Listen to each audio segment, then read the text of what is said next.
It's 3 a.m., the room is dark, the house is silent, and you are wide awake, chest tight, thoughts circling. You're exhausted, so why won't your body let you rest? Loneliness, fear, love, loss, the emotions we hide. You're watching the Njinji studio. There is a voice that only speaks when you are alone. It isn't loud, it doesn't shout, it doesn't need to, it just talks. Quietly, persistently, replaying conversations you never had, rehearsing arguments with people who aren't in the room, composing messages you'll never send. Psychologists call this phenomenon phantom social interaction. The mind, deprived of real human connection, begins to simulate it. Your brain, wired over hundreds of thousands of years to require the presence of others, refuses to simply go quiet when they aren't there. Instead, it creates them. You lie in the dark and you argue with your mother. You explain yourself to a colleague. You imagine the conversation you wish you'd had. The one where you finally said the right thing. The one where they finally understood. And this voice, the voice that fills the silence, isn't random. It is the sound of a mind that is working too hard. A mind that has been on all day, performing, presenting, managing how it is perceived, and cannot find the signal to stop. Because when you are lonely, there is no one to let you off the hook. No one to say, you can rest now, you're safe, you're seen. And so the voice fills in. Does the job itself. Badly. Loneliness is exhausting in a way that is almost impossible to explain to someone who hasn't felt it. Not the tiredness of having done too much, the tiredness of having to hold everything alone. Researchers at the University of Chicago found that chronically lonely people show elevated cortisol levels, the body's primary stress hormone, even during sleep. Their nervous systems never fully power down. Even in rest, some part of them stays vigilant, because the body treats social disconnection as a threat, not a metaphorical threat, a biological one. When you are isolated, your immune system behaves differently. Inflammation increases.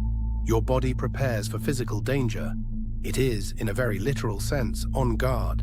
And being on guard all day, managing every interaction without the relief of truly being known, produces a particular kind of drain.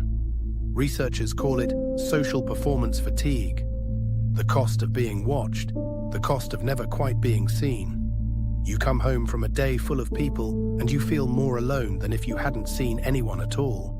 Because proximity is not connection, and your body knows the difference.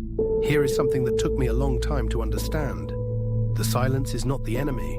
The discomfort you feel in a quiet room, the restlessness, the voice, the weight, is not a sign that something is wrong with you. It is a sign that you are wired for something real.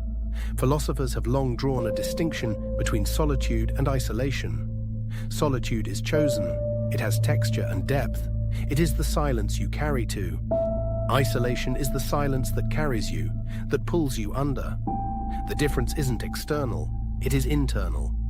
It is about whether the quiet feels like a room you entered or a room you are trapped in.